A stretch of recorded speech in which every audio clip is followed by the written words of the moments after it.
a sustainable development actor. So as you see, we've started recording.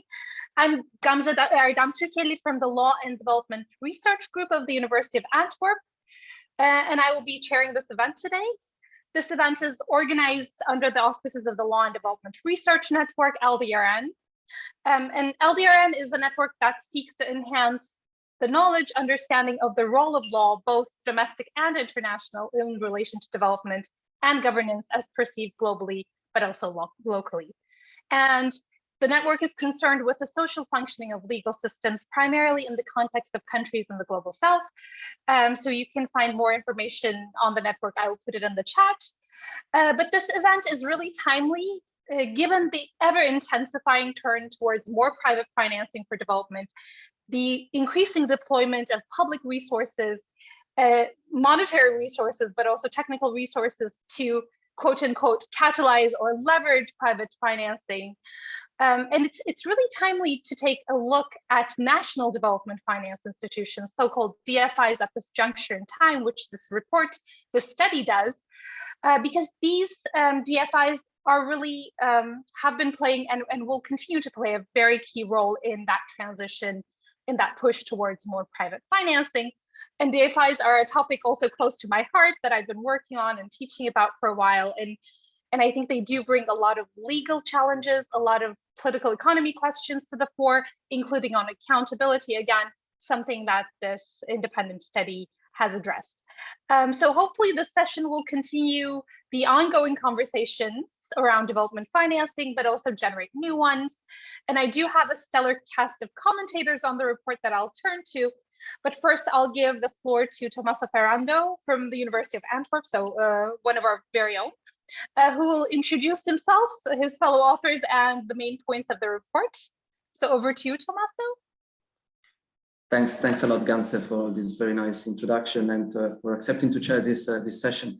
It's a pleasure to be here, and thanks to everyone who's been joining. And I'm really glad to see that there is a wide interest in the report and in the conversation that is definitely going beyond the bubble or the ivory tower of the academia. So it's my honor and my pleasure to introduce very briefly the report that we co-drafted together with three colleagues. Gidre Jukubos-Kelte from the University of Glasgow, David Rossati from the Vrije Universiteit Amsterdam, and Kunde Veter from the University of Antwerp, who will then be briefly also introducing their own parts. This is a report which is the outcome of a very long process, a report that was commissioned more than a year and a half ago by the Coalition Against Hunger in Belgium, which has been a coalition particularly attentive and particularly careful in engaging with bio as an actor that was increasing its presence in specific sector, and in particular in the sector of energy and the sector of agri-food investments. So after a first study that they conducted around 2015, they were interested in knowing how some of the recommendations and some of the requests that had been advanced had been implemented, and to better understand the functioning of the bank itself. So how is development conducted through bio? How is development conducted through a development finance institution? And what does development mean, in particular with regard to energy and agri-food systems? So for more than 18 months, we worked on the documents that were publicly available. We got some support by bio in order to have access to some of the internal document that they produced. We conducted 33 interviews with members of bio, with members of other organizations and institutions in the development and cooperation sphere of Belgium. We spoke with organizations and people on the ground. We interacted with other academics, and also we conducted workshops and open up spaces for dialogue with NGOs and associations in Belgium that are interested in better understanding, but that are also directly engaged with some of the projects and some of the investments that bio is doing. So I was saying it's a very long process, and the report somehow represents it as it is a very long report too. But we hope that it's a report that is going to be representing a first step towards a serious conversation and broader conversations, not only on bio, but in particular, as Gamze was saying, on the role of national development banks and national DFIs. So what did we discover? What are our main findings? Well, I cannot account for all of them, and I'm also going to ask my colleagues to intervene with regards to the sections that they're being curated. But I would say that there are a few points that really are outstanding, and that I think that could be a good basis also for conversation today and in the future. The first point that arose is the level of transparency or lack of transparency that we encountered.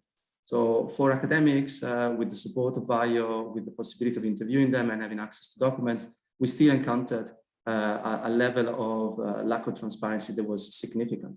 A lot of documents that were shared with us were covered by confidentiality, so we couldn't use them, we couldn't mention them. Several documents were not even shared with us.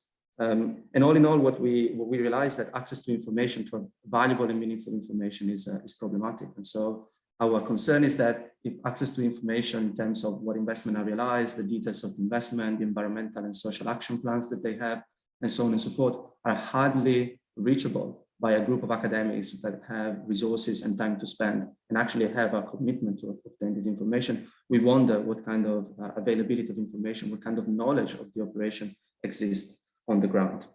And definitely that is even more so when BIO is not directly investing and not directly operating on the ground with projects that are directly financed, but when it is operating through intermediaries. And that of intermediaries, I'm sure, is a point that is going to be raised by colleagues in their comments. But we saw a tendency to rely more and more on private equity funds and private investment funds and debt funds as the actors that are actually conducting development. And that opens up a series of questions about who is actually doing and undertaking development on the ground, but also creates a lot of questions and poses a lot of questions concerning accessibility of information, accountability, and the relationship between a public development bank like BIO and the projects that are on the ground and the communities and the territories that are affected.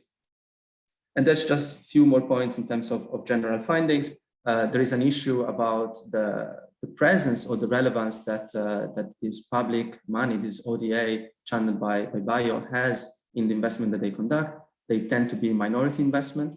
So although they may have a position on the board, because that's what normally is negotiated with the company in which they invest, they do not have a sort of valuable and meaningful presence in terms of voting rights and etc. So we're wondering what kind of additionality, what kind of role can public development money actually play when the position in terms of percentage of voting is very limited, or where the position is just that of a lender. Then there is the underlying issue of the return on the investment and the return on the money that the bank is committing. Maybe we can talk about that a little bit more in the Q&A, but there is mostly two pots of money. They are called Code 5 and Code 8.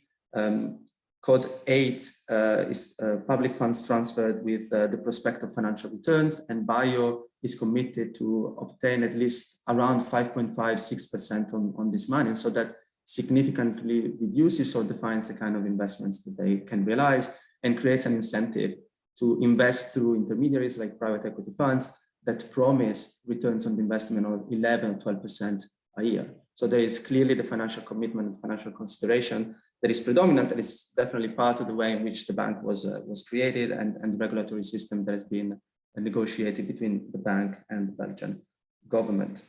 And then two final points on my side, and then I'll just give the floor to my colleague Gigi to speak more in details about business model, environment and social action plan and accountability. The first one is the consideration or the understanding of the notion of additionality, which is a key point when we talk about development finance. So the fact that by channeling money through development finance institutions like BIO, there is possibility of doing something more, to be additional to what would otherwise happen in the territory, in the context, in the market. And we noticed that the definition of additionality is a little bit blurred or fluid. So it's not really as clear and as evident that there is always an element of adding or creating the conditions that otherwise would not be created by other financial actors or by other actors in the market. And then a final point, which is also central to our investigation and our research, which is the understanding and the notion of human rights that is implemented by BIO. And our feeling on our research led to the conclusion that there is certain sensitivity about human rights when it comes to violation or evident situations of violation or exploitation. And there is a case that probably a lot of you are familiar with, which is the case of PHC Feronia in DR Congo, where the existence of evident violation was actually brought to the attention of the bank and led to some reactions. And then we can also talk about which kind of reactions. But then overall, we think that that's a very narrow and skewed understanding of human rights that doesn't embrace the fact that human rights goes beyond violation. The human rights is also about participation. The human rights is also about socioeconomic rights. The human rights is much more than just not doing harm with the investments that they are realizing. So all in all, we think that, well, we are grateful that we had this opportunity. We're grateful that the bio supported our study, but we think that there is a long way forward in order to improve the understanding and improve the dialogue between the bank, the government, civil society, and academics. And as I said, we hope that today is just a first step in that direction. But without further ado, I'll leave to Gigi to speak more in details about the part that she curated and that she drafted. Thank you, Gamze. Thanks a lot, Tomasa. So hello, everyone. My name is Daria. I go by Gigi.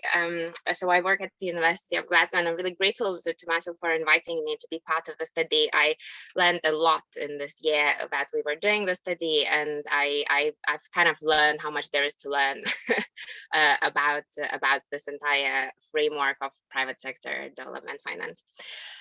So in the study, I was working on the more general governance issues, and in particular the issue of how environmental and the social impacts of investments are being assessed, the business model, and finally on the questions of accountability.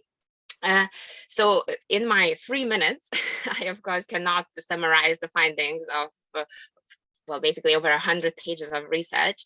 So quite arbitrarily, I just decided to mention 3 points from each of the respective questions that I've been looking at.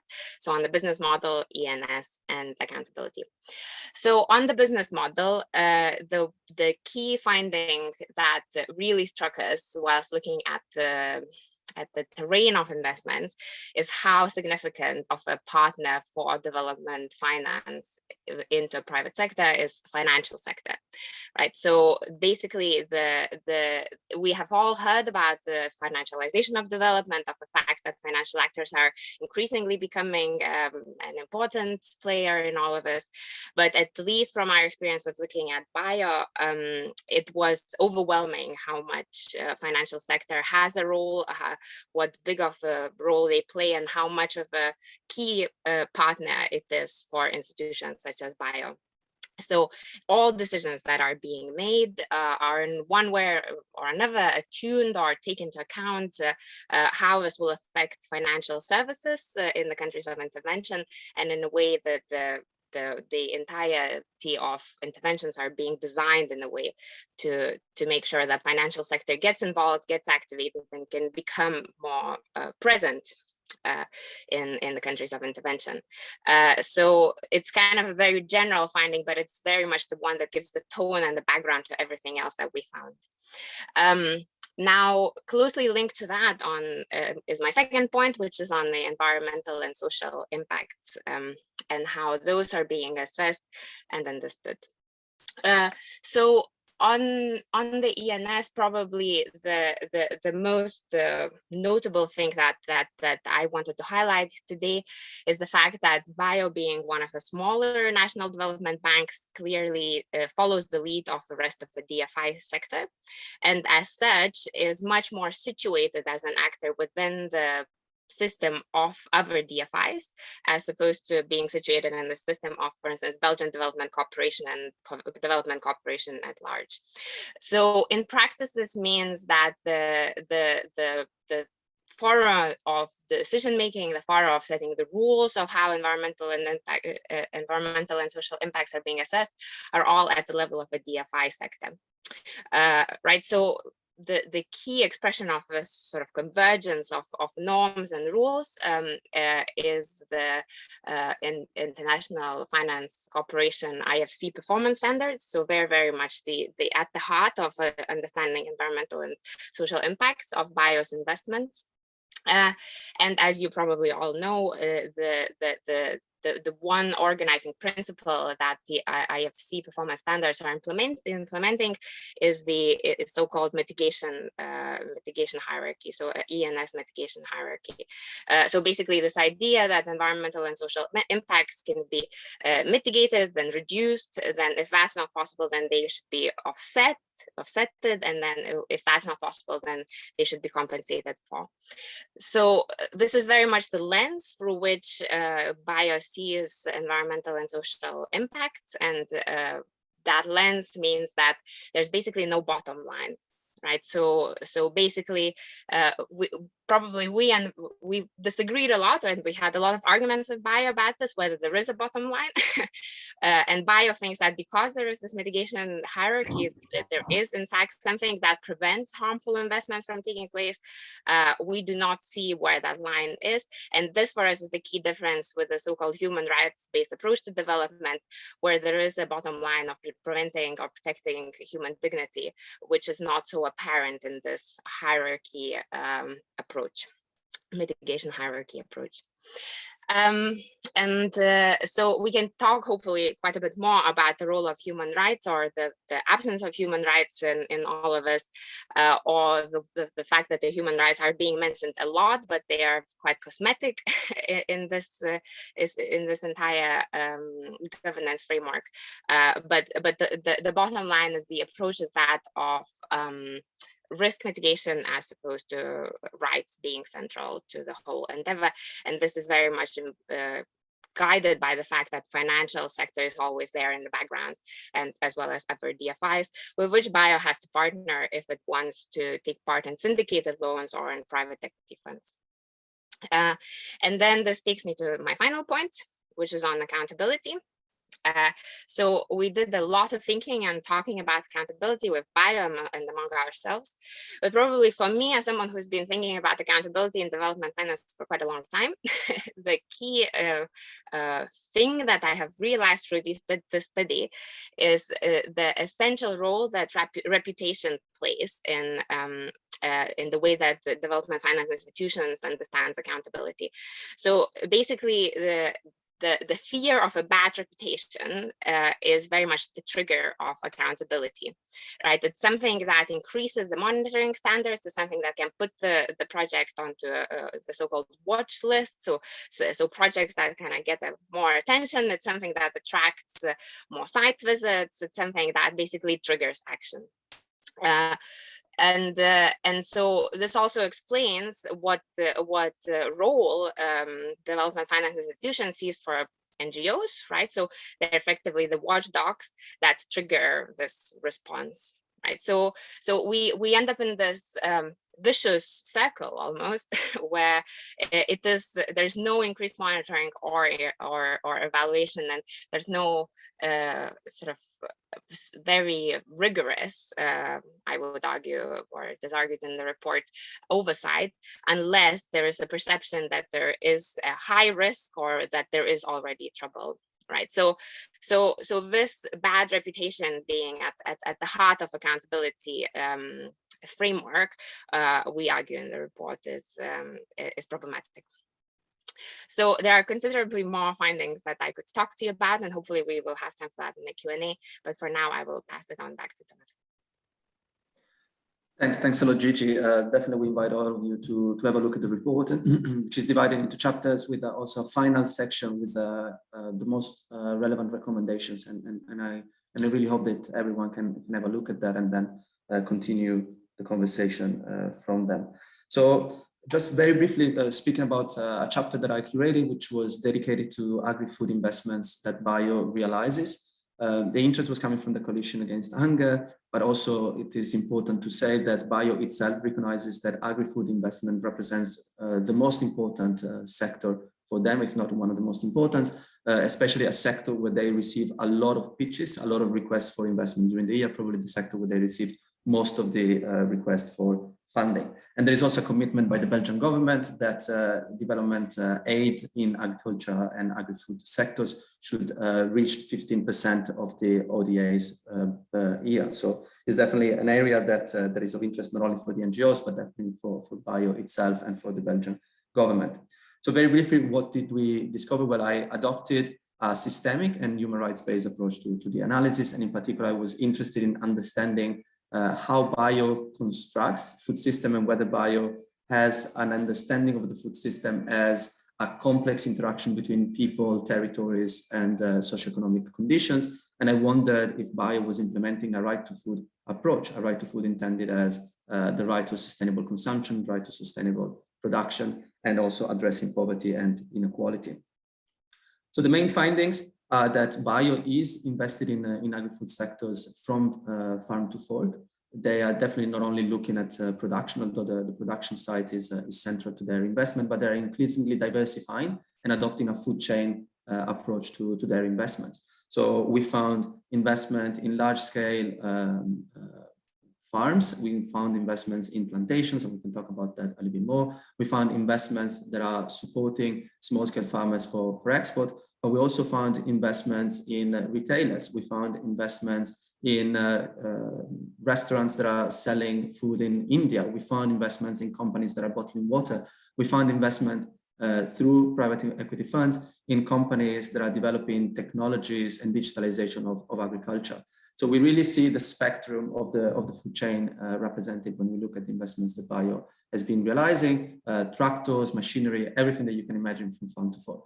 The point is that this diversity of investment and the fact that it's present at all levels of the chain is not really supported by a systemic understanding of what a food chain is. And it seemed to us, it seemed to me at least, that investments were realized much more on the basis of the return that they could generate, so much more on the basis of the financial consideration, as Gigi was saying, rather than an understanding of how that investment would have fit in the broader context of the food system of the region or of the territory in which the investment was realized.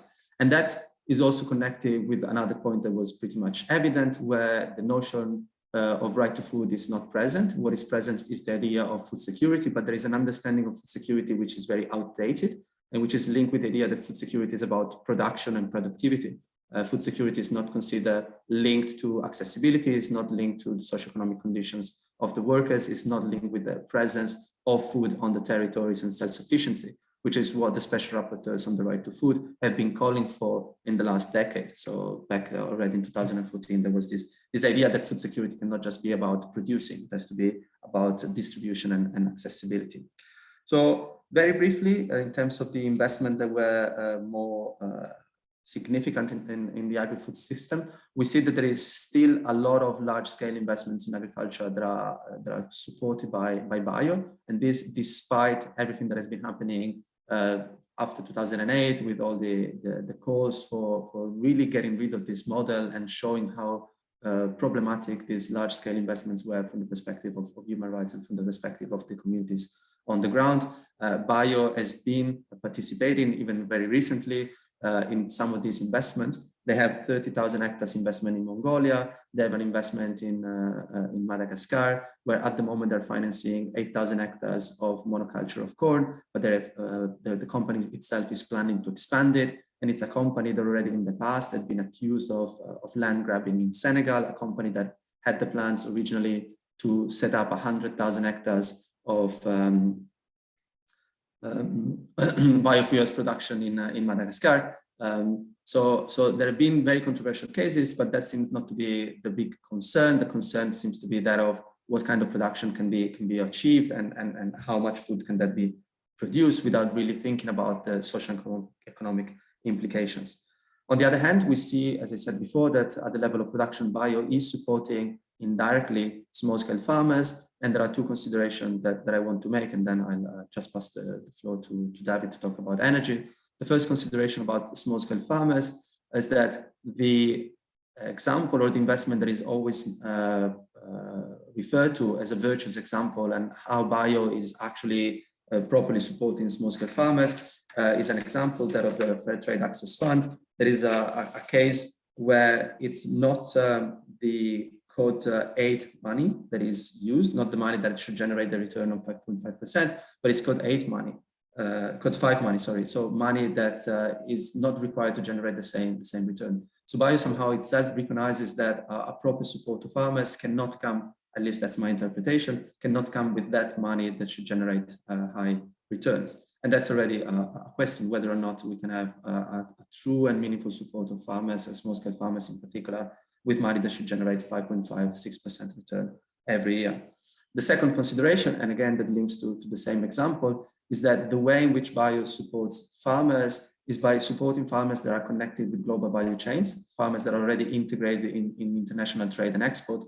And that for them was not a concern. They considered that to be a good way for improving economic performances of farmers without really questioning or without really dialoguing with a lot of the literature and a lot of the examples that have been showing that creating dependency on international trade and creating dependency on global value chains can actually be very problematic and detrimental to farmers. And definitely what has been happening during COVID has showed how relying on markets, relying on trading, relying on one crop that you hope to sell to traders and then getting money out of that is not the way in which we support small-scale farmers' resilience and human rights.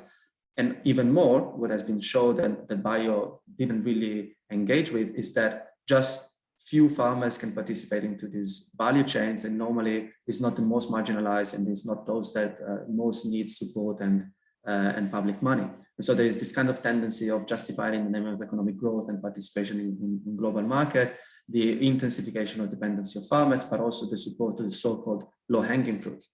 And all these considerations, I think, were well welcomed by Bio when we made them, but there is definitely a lack of a systemic understanding of food system and those complexity also of what it means investing in food as not just a commodity, not just any other investment, but something that is essential for life and a fundamental right.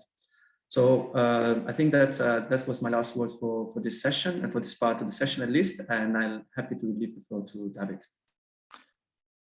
Thank you, Tommaso. Hi, everyone. I shared my name is David Rossati and I work at Vrije Universiteit Amsterdam, Free University of Amsterdam.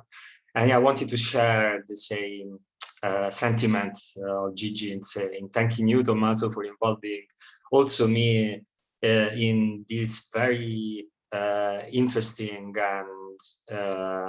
and in some way inspiring work on Bio. And I worked on the chapter 4, mainly on energy investments and climate finance. And so here my purpose is to give a very brief bullet point list of the approach and the main findings that I have taken in this regard. In that chapter, I basically looked at Bio as a climate finance actor, and which brings to the fore the question of what climate finance is in a way. And I started from a purview of international law, so from the regulatory framework of the Paris Agreement. And this is, I think, an important point maybe later we can discuss in the Q&A and with the discussions of how climate finance is can be conceived under that regard. And there are mainly 2 avenues out there that are discussed, right? So many of you might have heard this buzzword of Paris alignment, and then there is also this other buzzword of climate finance. I have investigated how Bio basically deals with both when one conceives Paris alignment in a way, a form of financial streams that should in a way not, let's say, lead to too many emissions in the atmosphere, or the other understanding of climate finance, which is instead under the obligations that states have with regard to developing states and least developed countries, especially, to support them in entering a low carbon and climate resilient development. So there is a difference between the two. That's what I think, and I'm really happy to discuss that. And with this at hand, I looked then at the portfolio of bio and at the legal framework and policy framework of bio in dealing with climate finance, right, or Paris alignment commitments.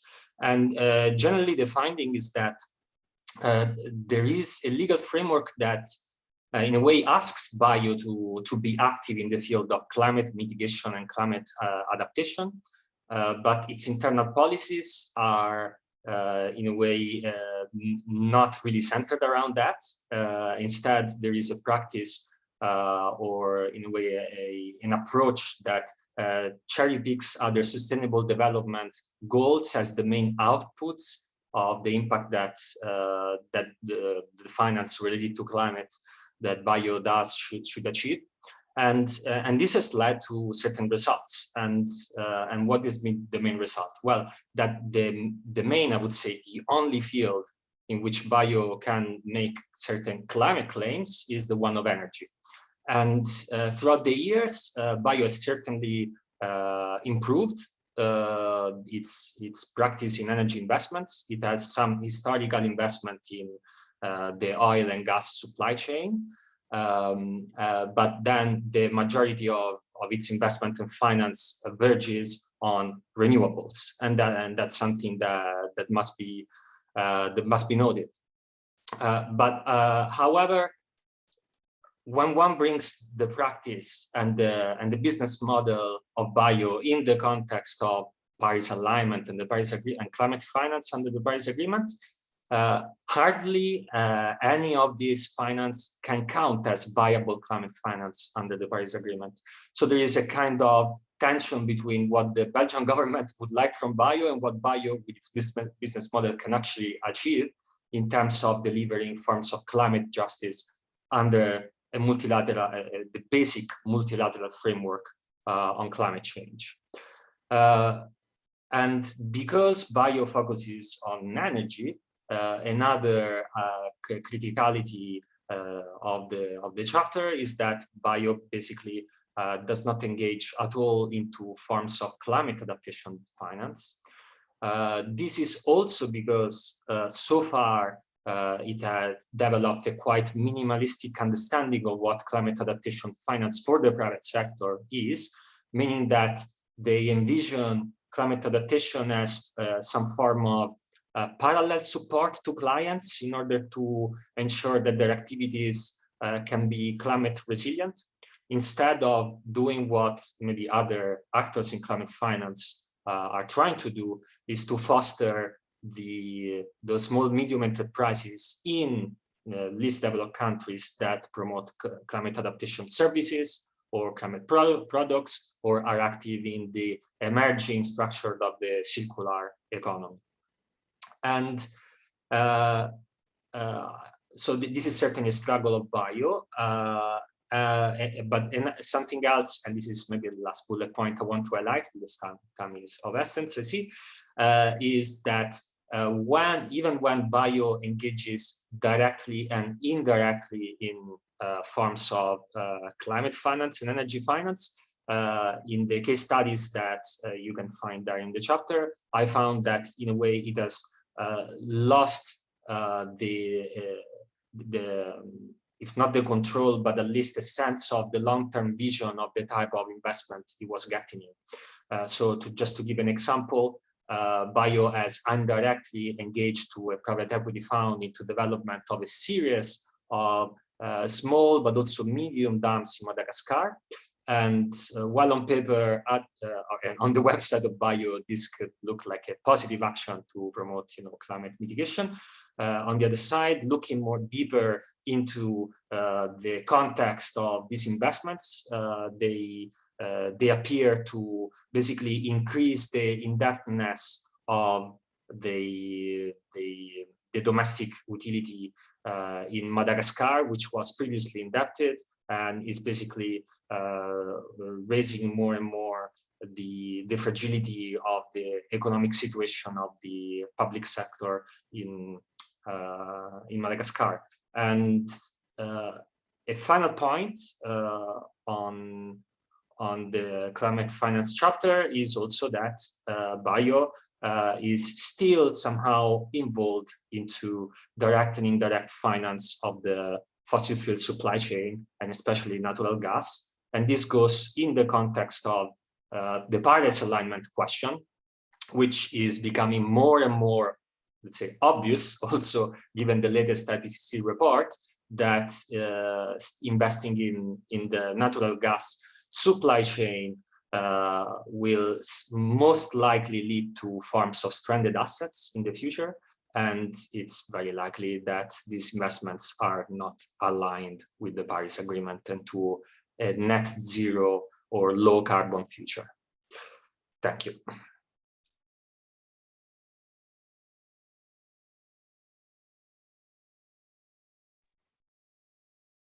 Thank you, David. So I think there has been a lot that's been put on the table in terms of the broader issues of governance within the institution itself, but across different DFIs and even across different development financing modalities, so the more public multilateral parts of the system. So I'll start the round of interventions on the topic with the reflections on that broader political economy, international economic law questions about DFIs being these specific types of actors that are, and in this case, that's also true, as they're incorporated as companies under domestic law, but they're fully state-owned enterprises. So with all the private law, company law elements that brings, but also with public purpose and public financing, which triggers all these different international legal considerations around human rights, environmental obligations, and labor rights. There's a lot to unpack, and there's a lot to reflect on. So let me first turn to Farwa Sial. Farwa is a political economist and a senior policy and advocacy officer on development finance at EURODAD, the European Network on Debt and Development. Farwa works on publicly funded development finance with a focus on development finance flows to the private sector in developing countries and the role of DFIs. So she's uniquely qualified to give us a perspective on the political economy and governance issues around DFIs as a part of her current work, but also her expertise. Farwa, the floor is yours. Thanks a lot. Thanks a lot, Gamze, and thanks a lot for inviting me. I'm very pleased to be here, especially with this very esteemed panel of experts who have actually produced some great work on different aspects of international development. And I was also very pleased to read the findings of the report. In fact, I spent part of my Easter weekend reading it, so you can imagine it's very riveting. I'll just introduce myself. As Gamze said, I am a senior policy and advocacy officer working on development finance at EURODAD. I've been asked to say a little bit about how my work is relevant to today's discussion. So my research on development finance covers a broad range of development actors as well as development instruments. So DFIs, MDBs, instruments such as blended finance, guarantees, public-private partnerships, as well as official development assistance, which we now know has taken a turn towards the private sector and has a large element of so-called private sector instruments, which have also been accompanied by an emerging set of private standards. So spaces where EURODAD is active in for the interest of this panel can be actually summed into three. First, the OECD Private Sector Finance for Sustainable Development, or COP, and the acronym is PFSD. So it's a platform led by the Development Assistance Committee, and it's very actively shaping some standards on development finance and development assistance in general. Then there is the EDFI, the Association of European Development Finance Institutions, which BIO is a member. And as you may know, that there is a conference next week for 2 days, or workshop really, on how the EDFI space comes together and what is it trying to achieve as we move forward. And finally, there is a Finance in Common Summit, which is a platform for public development banks all over the world. It's again a sort of voluntary platform which has emerged over the years, and it's trying to harmonize standards in the international development sphere by looking at the role of public development banks and how they, how they fund different things, and how to mobilize investment, as was mentioned already. So, and also I'd like to mention that in particular relevance to today's discussion, EURODAD will be producing a report on DFI's role in private equity specifically, so sometime this year. So I think we have a lot to discuss and reflect upon, and I actually welcome an opportunity for us to have a targeted discussion in the future. So I will share briefly some reflections on the report in the context of the changing arena of development finance. And I apologize if some of the stuff I have to say is repetitive, because I think some of it is already covered. But we do work on similar things, so it's going to broadly, resonate our different areas of research.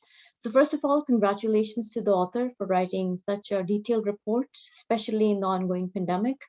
I agree with the findings of the report on many fronts, and especially the fact that the work on DFIs is very limited, and how it's not known how these organizations operate, how they prioritize investments in developing countries. And there is a greater need for the public to better understand and engage with what's happening. And transparency is, of course, key, as the researchers have mentioned. Even working in a civil society space means that access to information is not very easy. It takes time to reach out, and I think this should be available online, or very, very, very open, because it's a public institution, as we already mentioned. So I also welcome the explicit mention by the authors of the need to broaden the pool of consultants who analyze, monitor, and evaluate operations of DFIs. And I think this should definitely widen to include expertise from activists, CSOs, as well as academics, especially if the point is to have a critical, constructive, and reformist approach. And I think bio and other DFIs really need to account for that. And I also want to mention that before I came today to sort of participate, we already had a discussion with one of the sponsors of this report, 111, and in fact, what I'm going to mention just now is very much part of our discussion that we had with them yesterday. So I think Femi is in the audience, and she will note that. So first of all, I think the basic question for us is that the objectives of what bio is as a DFI, or what it intends to do, are based on its organizational mandate. And in this case, it's the management contract, which sort of puts this key tension, which emerges in bio's role, and is in fact shared by other DFIs, which is the quest for attaining a surplus or making profit, and the quest for achieving development impact. So just as a reminder, DFIs have an explicit role of demonstrating financial and development additionality, which means that the investments must support that these investments would not have happened in the normal course of things, and their mandate is to actually show development impact on the ground, that is on developing countries where they invest. And in the COVID context, a EURODAD report, research report, has already shown that this has been missing. So the question of maintaining profitability in the absence of demonstrating additionality is then even more of an existential challenge. And I think we should start all our conversations based on this basic point. So as the report highlights very well, this tension is elaborated even more when it comes to the problem of financialization of development, bio's entry into the realm of financial inclusion, and the use of problematic financial intermediaries, including emphasis on private equity firms, actually inherently is part of this problem of how to maintain surplus and then how to deliver impact. And in the middle, all these intermediaries and their operations are completely, I think, absent from scrutiny, simply because the chain is so long, the actors are so complex, and getting information is very hard. So I think, given this background, the question for authors, discussants, and in fact all of us is how to choose the categories of recipients that are mentioned in the report. So I noticed that there is one of the recommendations, for example, is to choose between least developing countries as recipients as opposed to middle income countries. And I think this is quite complicated, because if you think about the World Bank criteria for low income and middle income countries, which is actually broadly adopted by DFIs, is very problematic, because falling into one group actually makes access to concessional finance or debt relief initiatives from another group. The countries are not basically, they cannot receive one kind of assistance depending on what group they fall in. So small island countries, which are defined as middle income countries, are not eligible for relief if there is a climate catastrophe like a hurricane, which in fact actually completely decimates their GDP. So in such a situation, then we have this category of least developing countries, which we know are falling on all indicators of HDI, GDP, et cetera. But I think the consideration for us is that if development additionality impact is missing in middle income countries, how do we envision it happening in least developing countries? So, are we actually, because if we're thinking about it as a problem which is creating artificial markets, as the authors note in this report, then what difference does it make in terms of categories of LDCs, middle income countries or low income countries? And I don't have answers for this, basically, by the way. I'm just throwing it out for all of us to reflect upon it. Secondly, I think there is this choice between SMEs, small and medium enterprises, as well as micro enterprises. And I think here we have this dilemma again, which is that, yes, fine, we're moving away from big companies to SMEs because they are an effective source of effective kind of private sector in a developing or an emerging country context. But this is a very problematic category in itself, because I think even mentioned in the report, I think it's Indorama Nigeria, which is a part of conglomerate, if I'm not wrong, in Nigeria. And then it's not actually makes it a problematic entity, because it's then not entirely an SME. But the third category— Farwa, I'm sorry to cut you off. If you can wrap up your comments, and then we can maybe get to more points. Sorry. Thank you. No, that's great. Thanks for cutting me down. But then again, so coming back to micro enterprises, the question is, of course, then it creates the problem of microfinance and indebtedness on an individual level, now coming to micro enterprises, which we know are very informal in nature. So basically, I think these are some points that I have, and I think we can reflect on what the role of DFIs should be from a public development bank perspective, which is research that EURODAD has done a lot and proposed some concrete initiatives on how to move forward. Thank you. Thank you so much, Farwa. Next, I'll turn to Celine Tan, who will, I assume, unpack the international economic law issues and the landscape around this. Celine is a reader in law and the co-director of the Center for Law, Regulation and Governance of Global Economy, so Globe Center at Warwick University.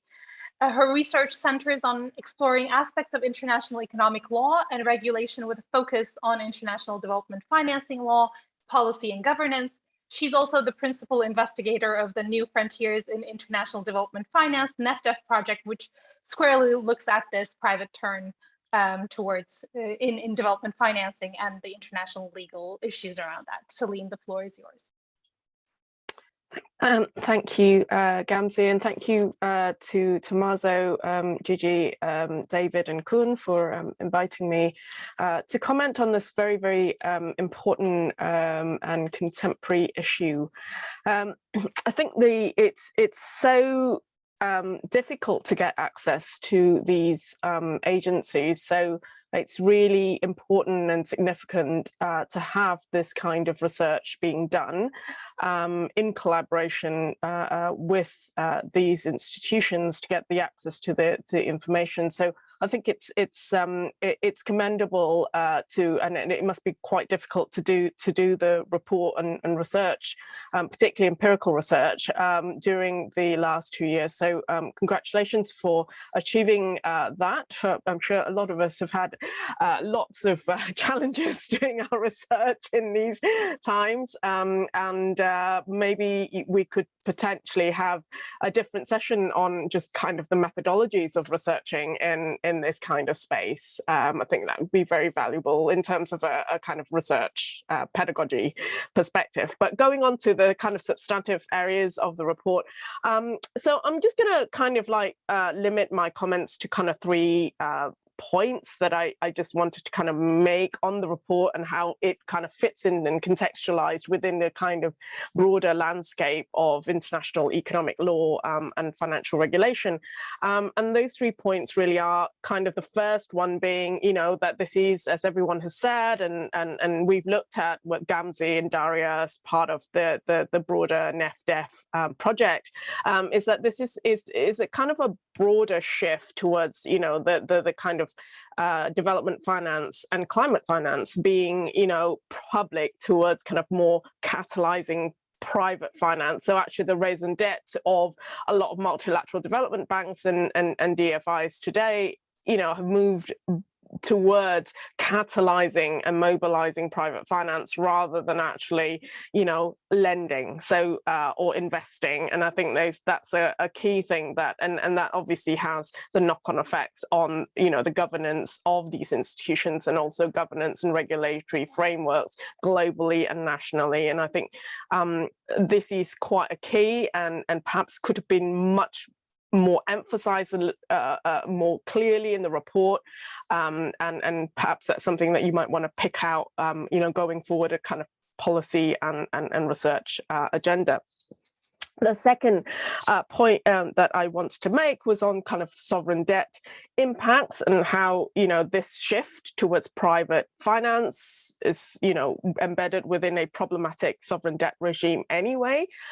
Danny may be able to speak a little bit more on this, but obviously, you know, we already have a systemic crisis in terms of sovereign debt. So, you know, how is that going to impact on, you know, the debt profiles of states? That's this really big concern, right?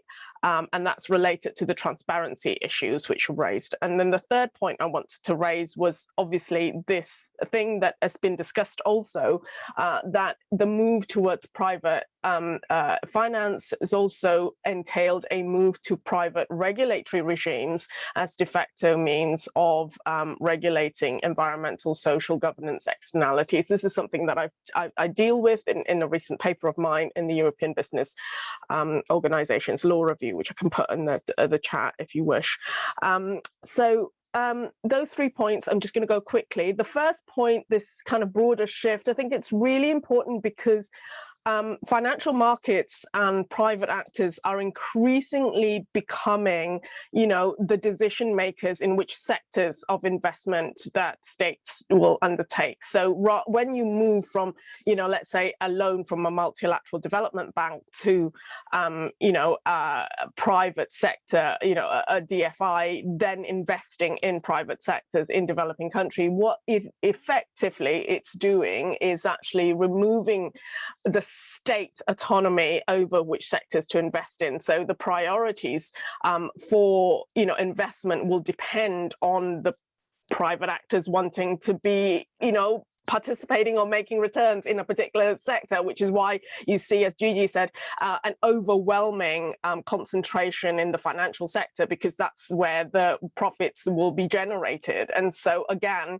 whether this fits into national development plans is a huge issue. So there are massive impacts on state capacity to direct you know, where those investments go to. And I think that also is important for climate finance, because the more that you move away from the state having the resources to be able to deploy as part of national development plans to kind of private sector-led financing, then you're going to be driven by different incentives. And I think that's a huge issue that needs to be discussed across the board with this broader shift towards private finance. My question really would be in terms of in terms of the report specifically, I have some questions and I wonder if you could kind of either answer them or make it clearer in the report, or because I think it's confusing as to the structure of the development finance of BIO as a development finance institution. From what I understand it, it's not a bank. I know Tommaso referred to it as a bank, and we probably used this as a bank in terms of a more kind of general, and referring to it as an international financial institution, but it's not. And I think that's quite crucial to remember, that it's not a financial institution per se. It's a limited company from what I understand it to be, and so where the Belgian government has significant shareholding in. So this needs to be kind of front and center, because it relates to my second point actually, because as a limited company, it's not bound by the same stringent requirements a bank or an international financial institution or a financial institution would be. I'll give you an example in relation to the UK. The British International Investment, which is the DFI for the UK government, operates in pretty much the same way. It's a public limited company that is wholly owned by the UK government, right? So it is an investment company. It's a company. It's not a bank. The UK's export finance is also it's basically a government body as well, but because it extends loans, it's a bank, and it's regulated by the Financial Conduct Authority. So I think it's really important that we make those distinctions, because those distinctions really matter in terms of looking at the responsibility of these companies under international law and national law. If you are, and I noticed on page 6, there was a comment that the bio makes it's a lenders of lenders. I'm not sure that's entirely accurate, but again, I don't know the legal framework of bio. If you are a lender, presumably you'd be captured by financial there are financial regulations that govern financial institutions, and so what I think, right, what it does, it's an investment company, right? So it invests in the financial sector. So it invests in banks, but it's not a bank. It doesn't extend loans, and it doesn't extend guarantees, as far as I understand bio to be. So I think we need to clarify these issues in the report, just so to make it clearer, because I think the outcome of the legal responsibilities of the DFIs will really it is contingent on what it is, and I guess in terms of it being an investment company, it'd be subjected to the usual corporate governance and company law restrictions in Belgium. So that's just my kind of point on that, but it doesn't detract from the broader issues that we want to talk about, which is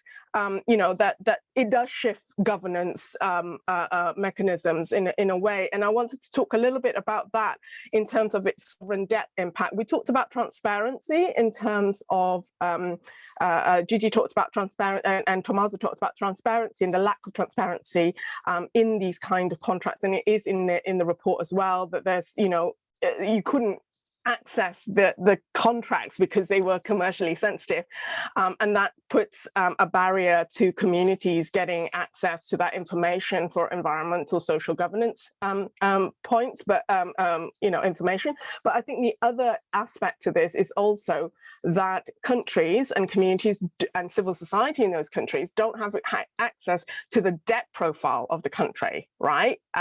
So a lot of these, although they are private sector investments, I think Farwa would say, because EURODAD's done excellent work on this, they constitute contingent liabilities in the state. So if the private sector is then absorbing all these debt, then at some point, if there is a financial crisis, the state will then have to step in. What happens to those, and how much of that is also, again, mentioned in a report, a significant amount is invested in subsidiaries of multinational companies. What are the repatriation of profit agreements between, what are the liberalized, what are the aspects of that? So a lot of these things, how much of debt is being held, how much of it will flow out of the Celine, country. could you wrap up your comments? Yep. In that financial, so that whole aspect of the debt profile, I think, is as important in terms of the transparency and accountability issues. And the third part, I think, the private regulatory regimes, again, we are in a system, both in terms of business and human rights and in terms of financial regulation globally, financial markets, that we don't have international regulation or international treaties or international law that is quite specific to dealing with this. So a lot of it is going through private regulatory regimes, very opaque transnational, transgovernmental agreements. So I think we need to look at all these three areas, and I think it's a really important contribution to the field, and I think it opens up a whole host of other questions. So thank you for that.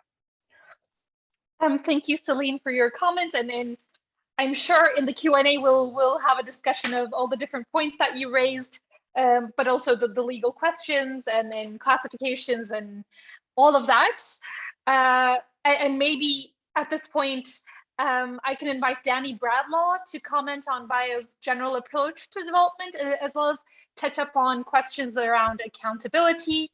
Danny is the Sarchi Professor of International Development Law and African Economic Relations, and he's based at the Human Rights Center at the University of Pretoria. Danny has written extensively on development financing, particularly on international finance institutions, including some of the seminal work in this area.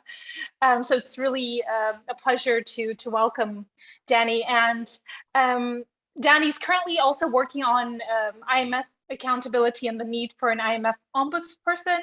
And I think it's going to be really interesting in light of the questions Celine has raised about sovereign debt and contingent obligations on states through this kind of mechanism. So Danny, without further ado, the floor is yours. Great, thank you, Gamze. And I want to thank you and the organizers for inviting me to participate in this. I also want to congratulate the authors on this report, not just because it's such a well-written report, but because I think it's really important that reports like this be done on DFIs, and particularly national DFIs as opposed to multilateral ones, and particularly from a holistic, an approach that's looking at development in a holistic way. And the reason I think that's so important is because we need to move to thinking about development holistically and to doing development from a holistic perspective. But the truth is, none of us know how to do that. And so doing reports that actually help teach us lessons about that and can expose some of the issues that we need to address is really important. And so for that reason, I think this report is a critically important report. And my questions sort of are in that spirit as well.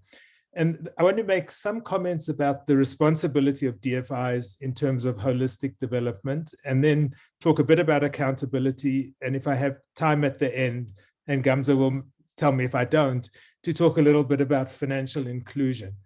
But in terms of the responsibility of DFIs, particularly in terms of the environmental, social, and human rights issues, a couple of points. One is, it struck me that BIO is an institution that has a portfolio of about 1 billion euros, and it has its staff of about 73 people.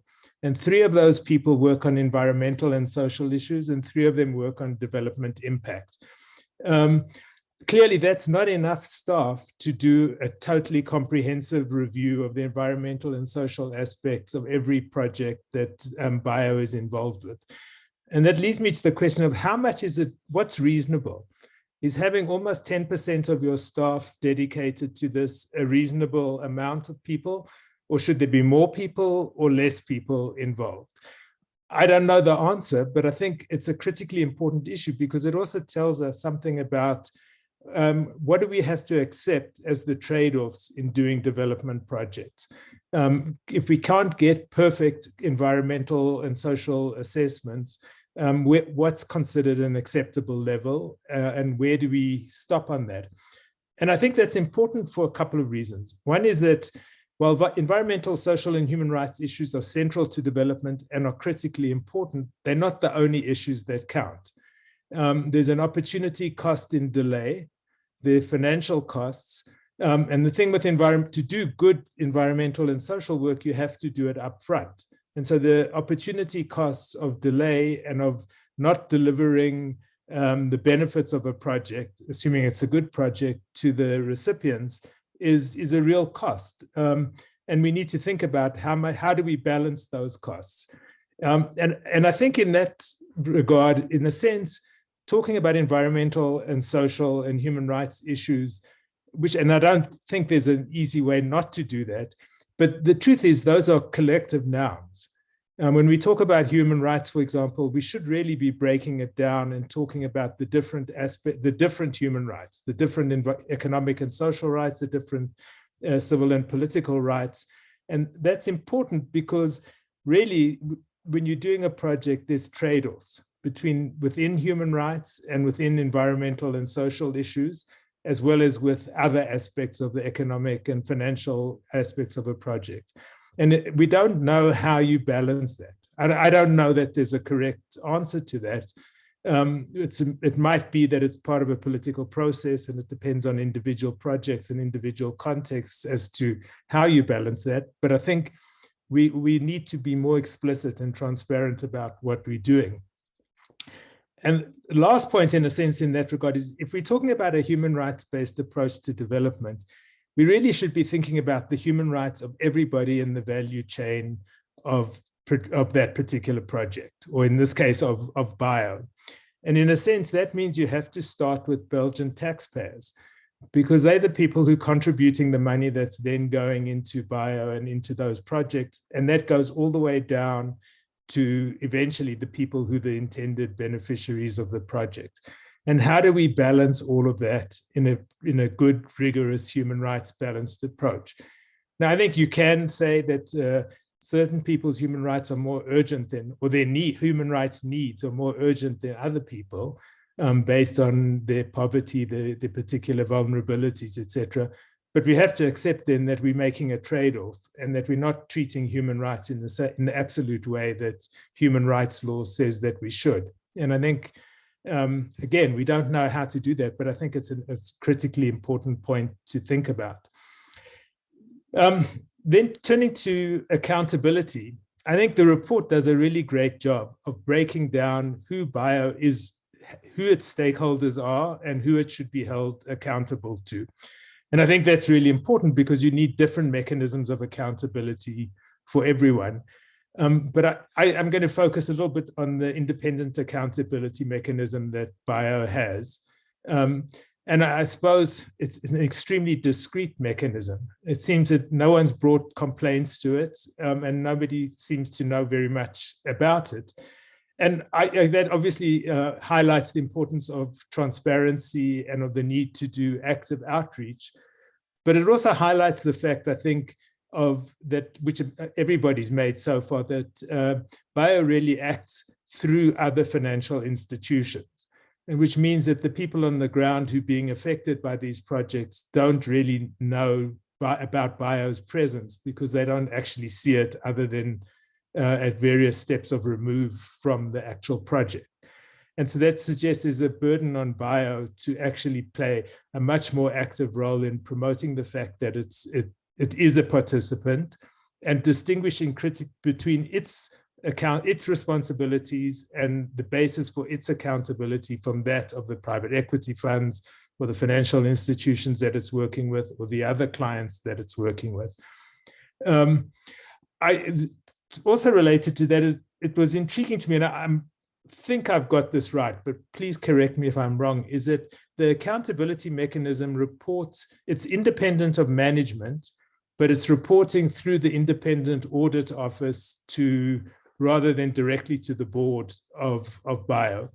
And that, in a sense, is a model which we know the UNDP uses in its compliance mechanism, SECU, so the Social and Economic and Environmental Compliance Unit.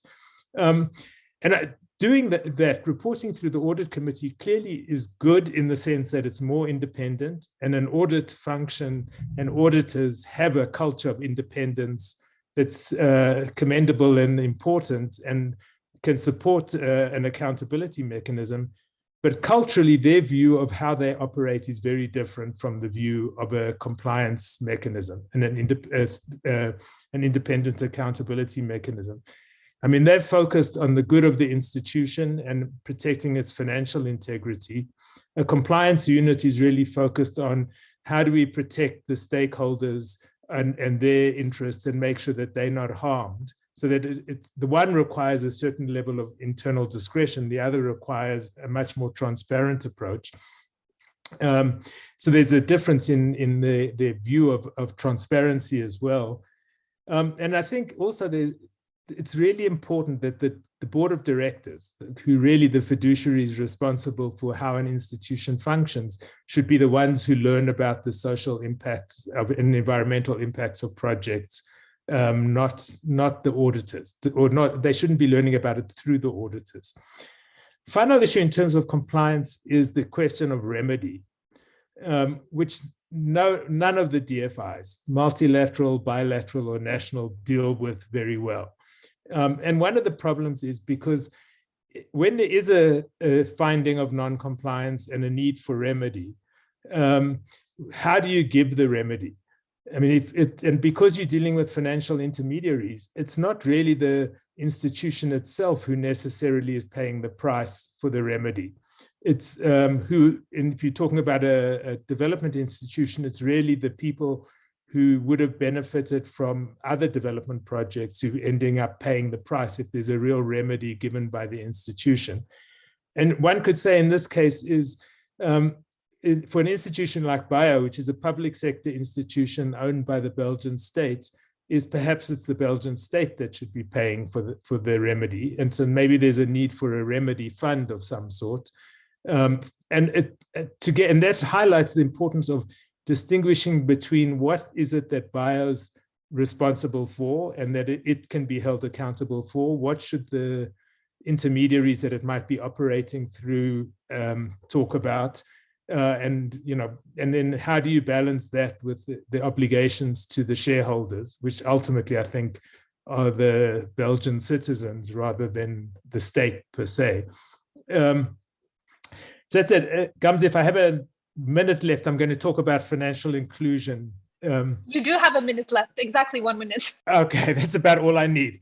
Because I thought it was really interesting that the report focused on financial inclusion and said that BIO has taken an overly broad, if I'm interpreting correctly, an overly broad interpretation of financial inclusion, because financial inclusion should be about poor people being included in financial sectors, not about companies, small and medium-sized enterprises being able to access financing.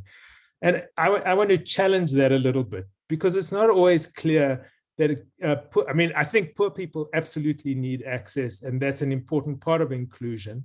But we also know from studies of microfinance institutions that it's not all, you might be helping people to subsist, but you're not necessarily helping people to develop. And that giving small and medium-sized enterprises access to financing is a way also of giving people access to decent work. And that might be equally important to giving them access to microfinance. And that it's an important consideration. It's that small and medium-sized enterprises often don't have good access to borrowing, and that has implications for work and for decent work as well. And then I want to commend the report for raising the issue of inequality and access to financing, which I think is a really important issue. I don't know the answer to it, but I think it's a really important question to put on the table. So well done to the authors, and I'll stop there. Thanks. Thank you very much, Danny. So that does raise a lot of questions, but you also around accountability and remedy. And now I'll turn to Margaret Wachenfeld, because Margaret has really deep expertise in accountability, especially how accountability may be operationalized in practice in terms of not just development financing, but business and human rights, which also would come into this through intermediaries and even through bio. And I think it's a really key concern for rights holders. Margaret is the managing director of Themis Research, and she's an international lawyer and a policy advisor. And she's the lead author, among other things, of a recent OEHCHR publication on remedy at development finance institutions, or in development financing more generally, and is working on the update to the second report of the Office of the High Commissioner of Human Rights on benchmarking human rights integration in development finance institutions policies. So Margaret, the floor is yours. Good, thanks a lot. And thanks very much for the invitation to speak, and very happy to be here and participate in the process and listen to all the experts that have gone before me. So I would also start, as Danny did, of saying congratulations to the authors on the report.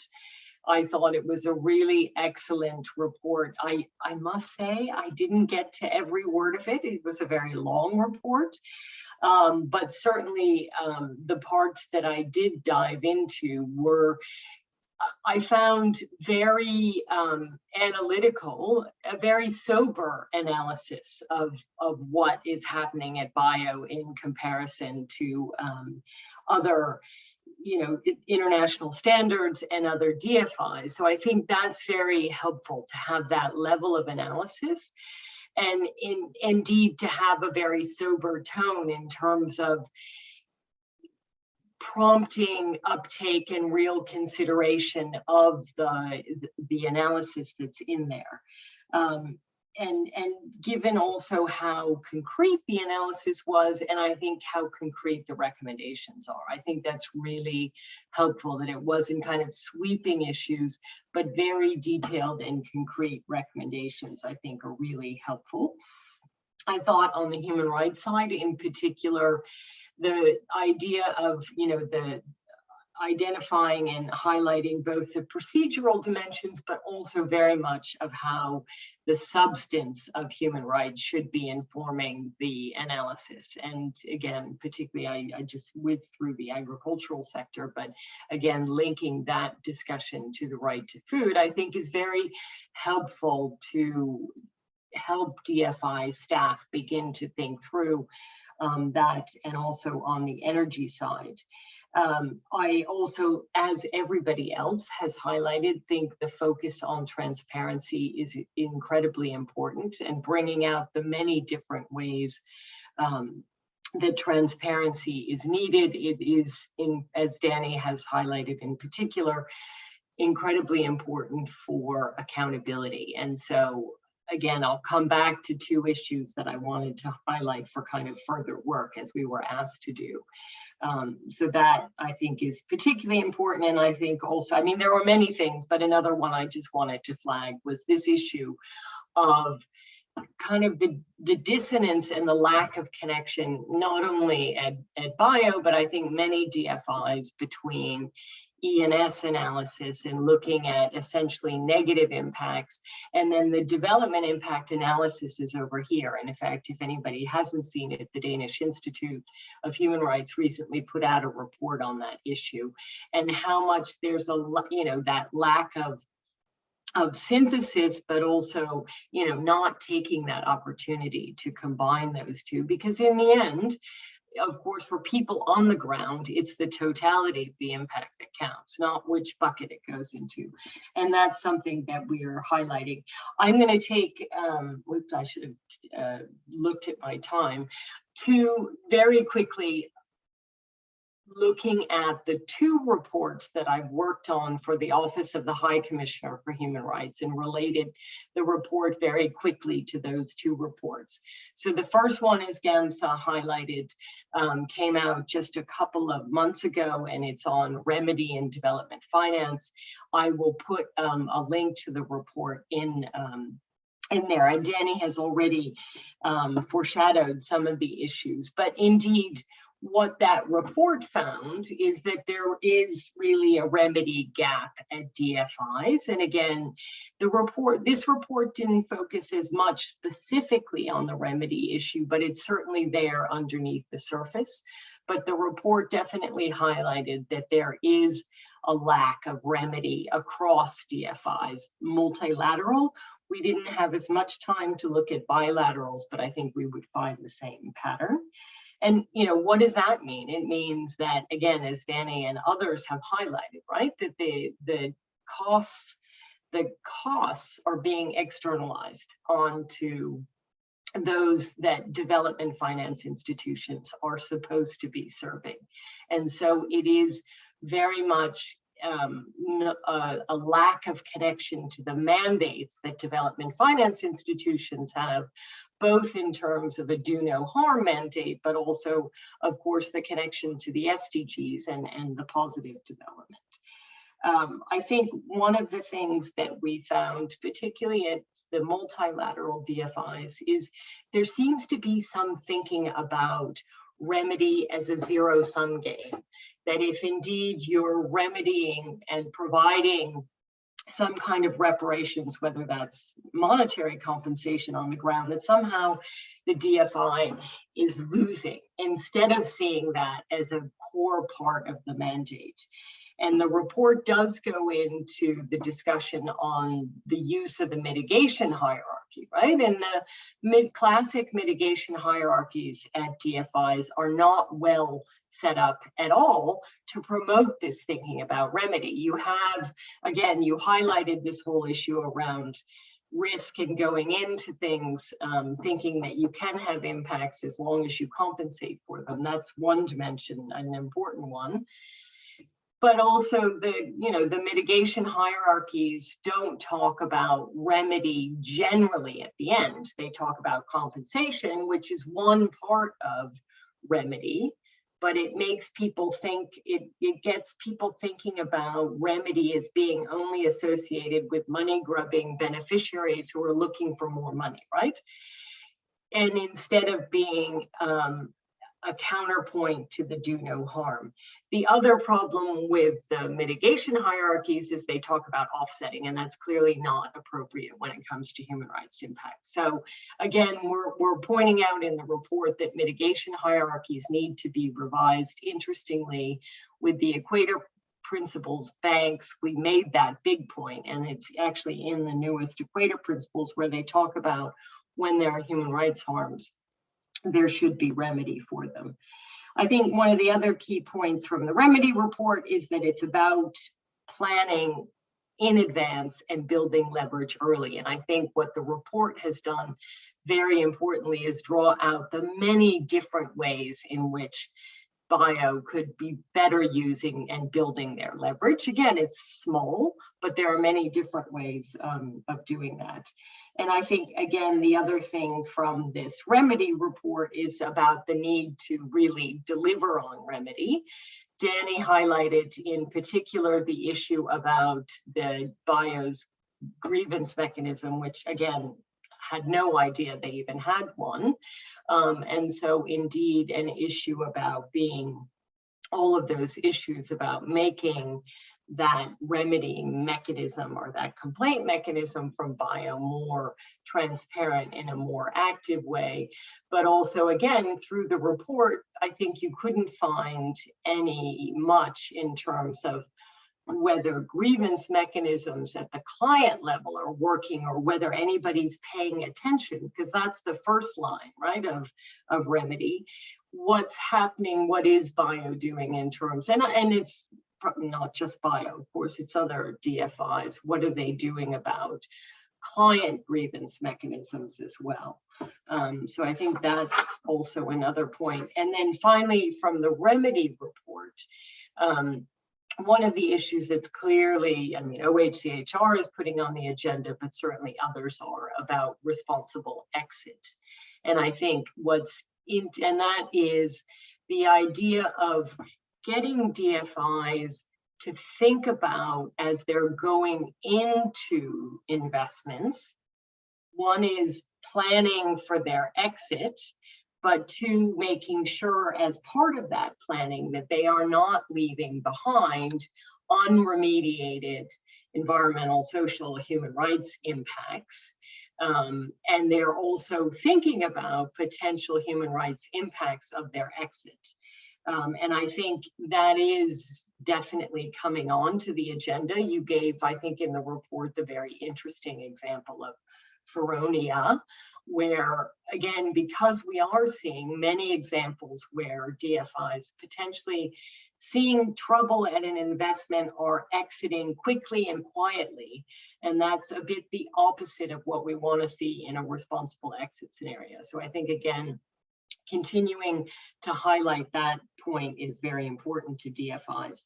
Let me switch quickly to the other OHCHR report that we're working on that Gamze highlighted, and that is an update of the 2019 report that we did, looking again very quickly across how human rights are being dealt with at DFIs. And to be clear, it's me working with one other colleague, so we definitely can't go into the depth that was done on this report, but we will certainly be citing this report in it. And I think just to kind of flag, one is we will be doing in an annex to that report hopefully a practical review of the IFC performance standards and highlighting the positive dimensions on human rights in those performance standards, but the gaps, because that's the question that everybody always asks.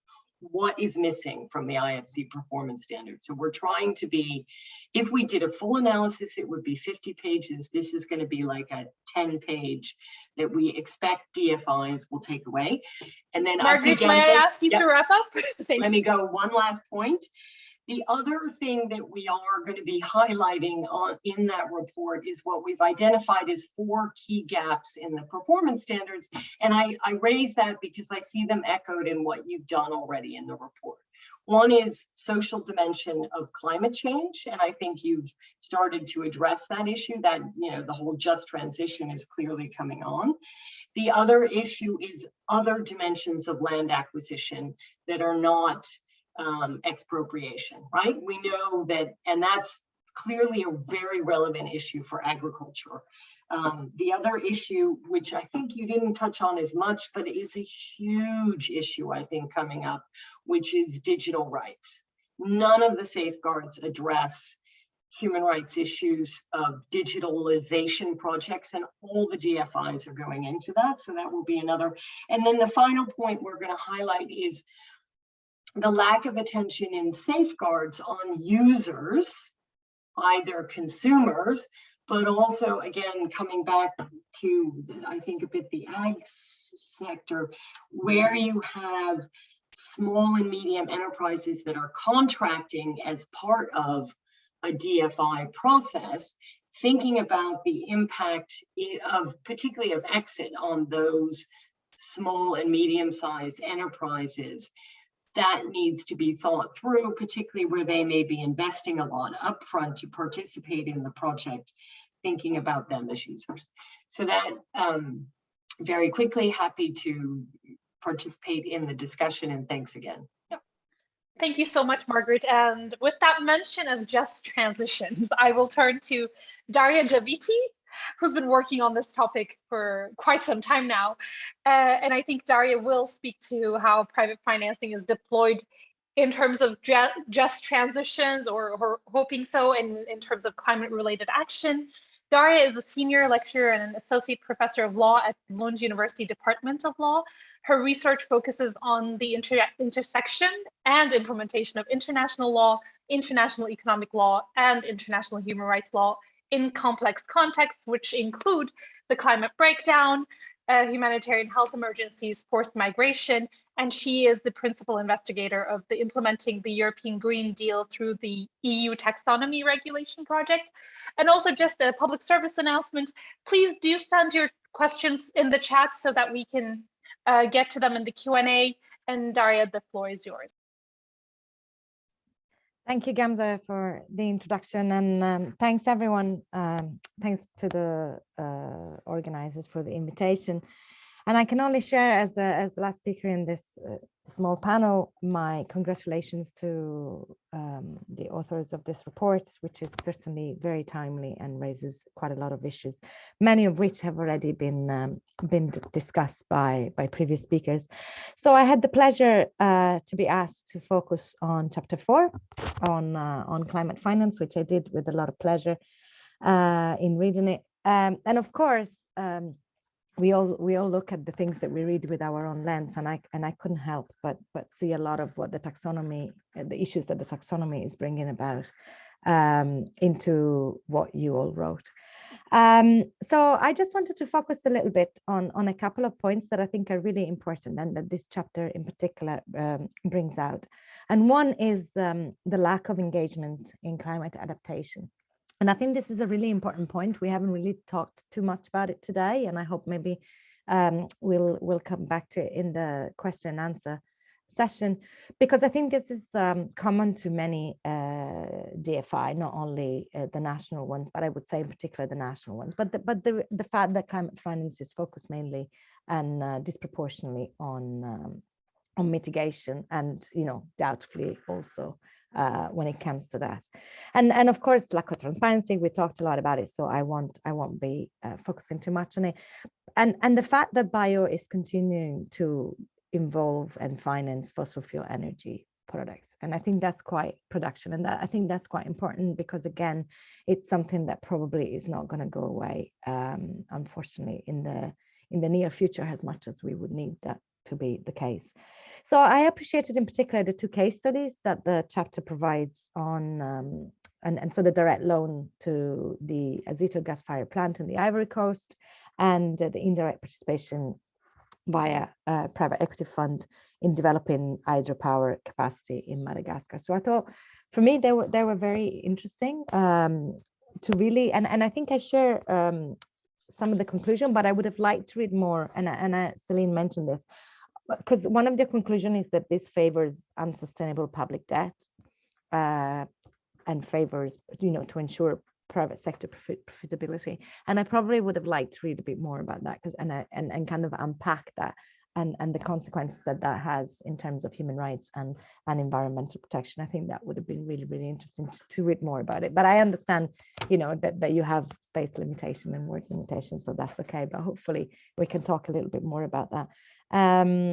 And of course, the idea of supporting fossil fuel energy production to boost energy exports, which is very problematic. But, Danny talked about the trade-offs. So I would have liked to see maybe a discussion of these trade-offs when it comes to human rights protection. So one other point that I thought was fascinating was when you talk about, in your recommendation, you mentioned carbon offsets. So that should be avoided when it's related to large scale project. And so my question there was like, okay, so we don't avoid them altogether, we just avoid them in some circumstances. And of course, I guess that's because of the impact. But I suppose what this leads me to say is that I thought perhaps across the report, it would have been nice to have more of an integration of human rights, but this is like always the case, of human rights and environmental impacts, right?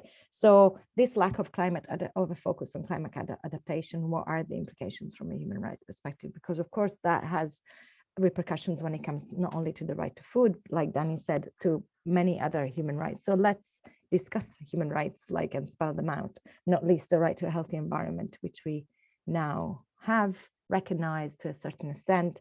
Does that change anything? What would it mean in terms of potential litigation, and what would it mean in terms of remedies, I guess, as well?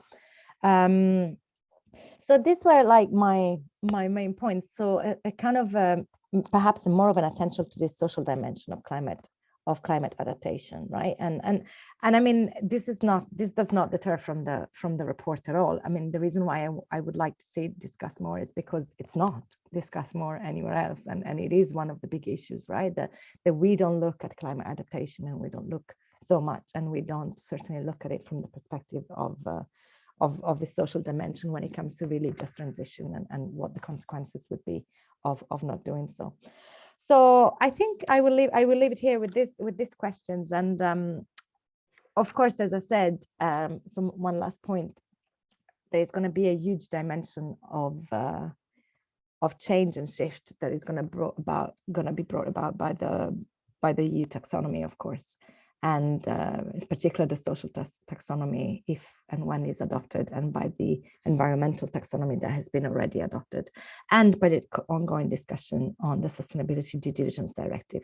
This is going to have direct consequences and impacts on bio, of course, and on every other DFI operating within the EU and potentially beyond.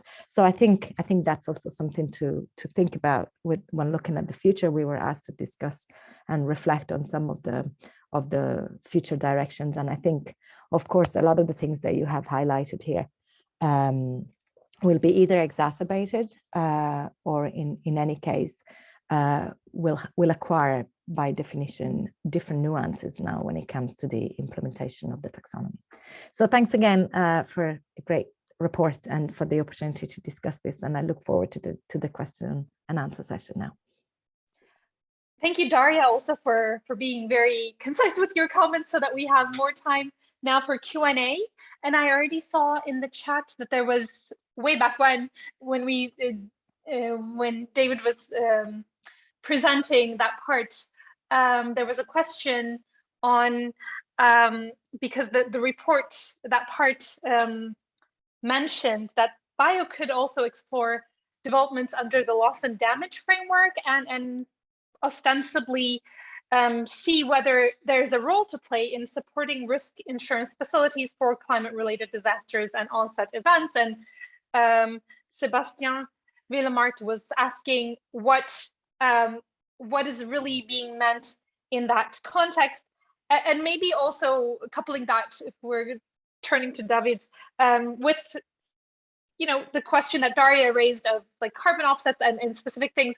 Do we limit their use to large-scale investments, or should we think of these things across the board?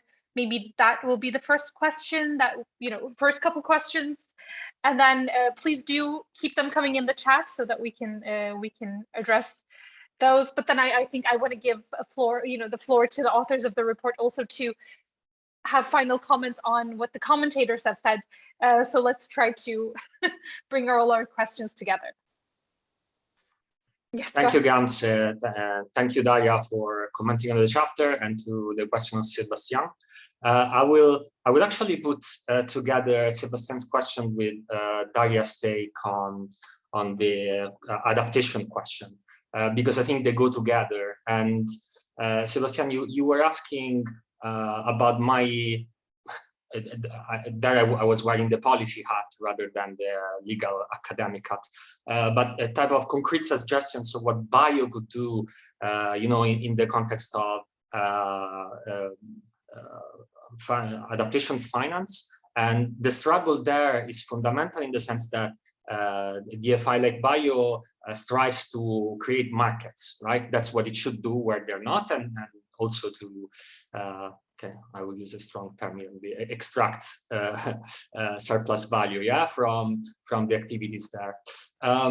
Loss and damage is quite different from climate finance in the sense that it's a stream under the Paris Agreement, and the idea is that states under there should support, should not support, should actually redress developing and especially least developed countries for the impacts, the existing impacts on climate change. So mostly slow onset events, but also extreme weather events or sudden events that can create disasters.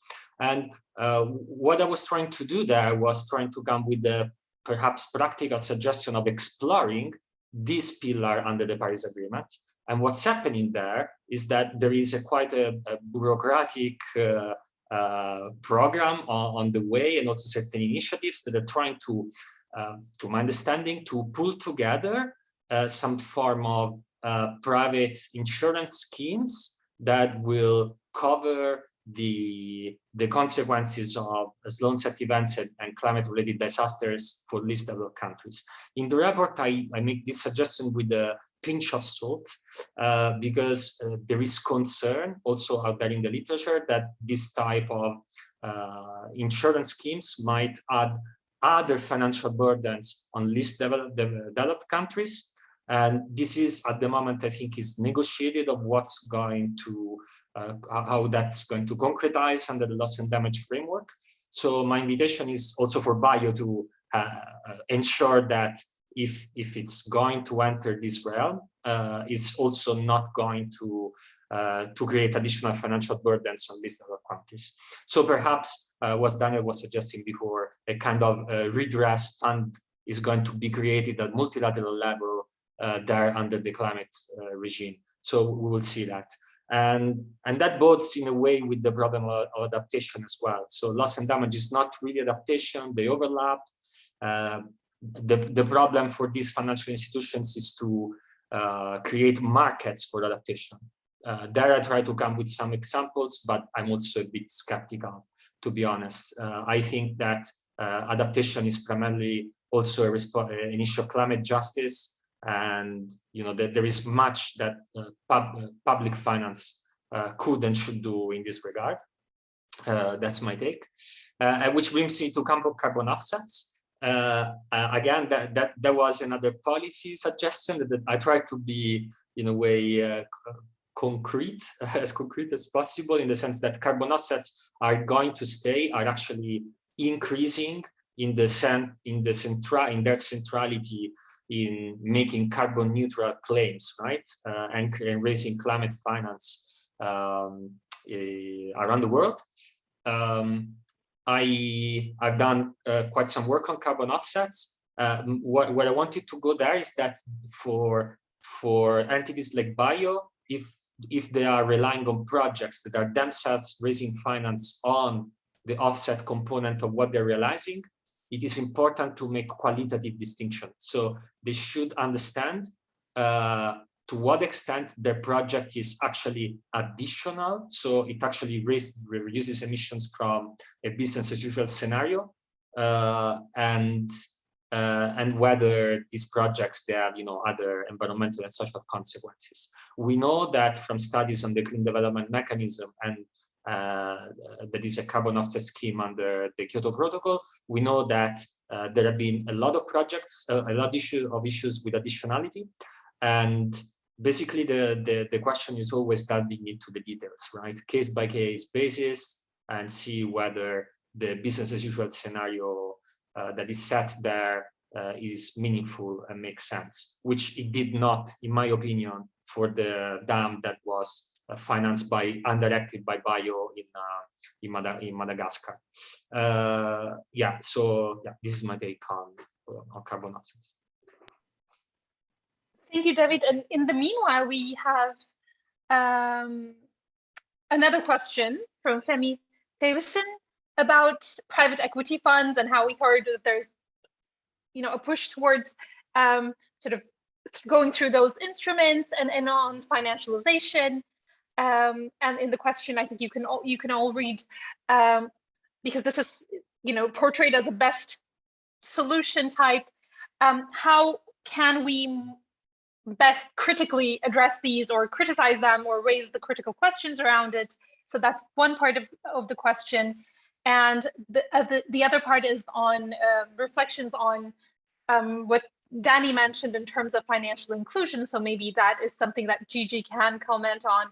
And I don't know who wants to take the PEF issue on board from the author's side. Gigi, do you want to give it a go? Yeah. I will start on financial inclusion, and I think maybe Tommaso is best placed to talk about private equity funds, because he's done the most forensic analysis of how they operate in practice in his chapter. So on financial inclusion, if I understood Daniel's point correctly, the issue is that we're saying, okay, you're understanding financial inclusion too broadly. This means that you have almost like a carte blanche to intervene in financial sector. Therefore, you should take a more narrow understanding. And what Danny is saying, okay, but actually the broader understanding is also important, because access to finance is also important for SMEs. I'm not sure if I understood the question correctly, but we're not arguing. I would say that maybe this could be clearer in the report, but we don't argue against SMEs having access to finance. It's not something that I think anyone can argue when you're talking about private sector driven development finance, it's kind of written there in the mandate that's happening anyhow. What we were arguing with this emphasis on financial inclusion is that financial inclusion as an aim in the BIO's mandate, which was written into the mandate, not originally, but through the management contract and through subsequent practice, as an aim, it is too broad, if you interpret it broadly, to put any limit on development practice, really. So it really opens up the door to any investment in any financial scheme, really, that potentially increases access to finance to anyone in the countries of intervention. So that just means that we open up the door to, well, basically development finance being spread too thinly, arguably, for whatever sectors appear to be appealing from the profitability point of view and also from the lower risk point of view, right? So I would say it's not that financial inclusion interpreted narrowly would preclude intervention and any sort of interventions which would increase access to SMEs. It's more that as an aim, it has the side of effectively limiting accountability and broadening the mandate of DFIs. And I also just wanted to take this opportunity, because we don't have that much time, so I'm not sure if I'll have time to address it, but I do think that the discussion about remedy is really important. It's maybe not something that we did in a very focused way in the final chapter, but this obviously came up a lot, especially in the discussion about responsible access. But here I think we go back again to the issues of governance and to very structural limitations of system in which bio operates, and in particular this division between Code 8 and Code 5 funding that Tommaso was mentioning. So the impression that we got from bio is that they operate in a very financially constrained situation where they have to reach certain aims in terms of profitability. They have a very limited pocket of money which they can spend on their own expenses, and it is clear that there is very little maneuvering space for them in terms of what are the expectations for their profitability and for their performance in terms of what they can spend on these kind of social and environmental issues beyond what is written into the project itself, right? So I think when we talk about the remedy, we just have to really think about these constraints. And I think here Celine's point about the fact that ultimately these costs will then get externalized somewhere else, or someone will have to absorb them, is absolutely essential. And who will absorb them? At this point, it's not really clear. We could say maybe it's the Belgian state, but there's obviously a lot of resistance to that as well from the Belgian state. And probably understandably so, because they are saying it, okay, well, this is bio's operation, so bio has to make sure that they do them properly and that they can remedy whatever harm they were creating, right? So at least in case in Farwa, what happened was restructuring, where a new investor came in and effectively picked up some of the costs, but then at the same time, the various DFIs that were involved were able to write off some of the debt and some of the commitments, right? So it ended up being not so much that one entity internalized and absorbed the remedy cost, but more that the remedy was not very effective, and some DFIs were willing to forget to write off some of the debt, and then the investor took some of its own new commitments on board, but there wasn't like a very clear solution of one entity taking on the cost of that. And so here we're dealing with a systemic issue of how exactly these problems are being addressed when they arise. So that's from Tommaso. Thank you, Gigi. Yeah, Tommaso. Yeah, no, thanks a lot. Thanks for all the comments and for reading the report and for sharing with us your knowledge and experience. I think that a lot to think about and a lot to use in the future also to make our own work better and to continue the conversation. Just a couple of brief interventions before talking about private equity funds. I think that the notion of trade-off that Daniel has been mobilizing is a notion and a concept that has been used by bio throughout the entire time with all the interviews that we did. And I think that this is exactly where a human rights consideration, a public purpose consideration, development should step in and make sure that this decision between who to save and what not to save and who benefits and who loses should not be done by an investment institution. I think that they should be determined by clear rules that have to be followed and clear targets that have to be respected. And then the point on the constraint that Celine has mentioned and others have mentioned, we are aware that the bio law and the management contract somehow constrain or limit the space of maneuver, as Gigi was saying, of bio, but we are also aware that none of that is inevitable and none of that cannot be changed. And I think that this conversation today and the conversation that we have been having with bio, with the government and with other actors, hopefully will go in that direction of realizing that there is not just one way of being a development finance institution. There is not just one way of being an investment institution. About private equity funds, I think that the question is very well posed and relevant, because it's not only that private equity funds and intermediaries are used, it's actually there is an internal incentive to rely more and more on intermediaries and private equity finance. And I think that that's also a suggestion that Bio got from a consultancy firm that drafted a report in 2019, said that more investment through private equity fund should be welcome. And mostly they talk about two benefits. And the first one is to diversify the portfolio. And the second is the expertise and the knowledge of the territories that these private equity firms have that Bio cannot have, because Bio is very centralized. Bio has an office in Brussels and then 2 dislocated offices that are very small and don't really have a sense of all the countries, I think, but tens of countries in which Bio is working. So in answer to that, I think that the first point is why to diversify even more. And we all see that Bio is already stretched. It's already stretched in terms of geographies, and it's already stretched in terms of sectors in which it is investing. So is it just adding more sectors, adding more countries, a way of actually guaranteeing control and accountability and knowledge of what is happening on the ground? Because at the end of the day, Bio is responsible for the way in which ODAs is used.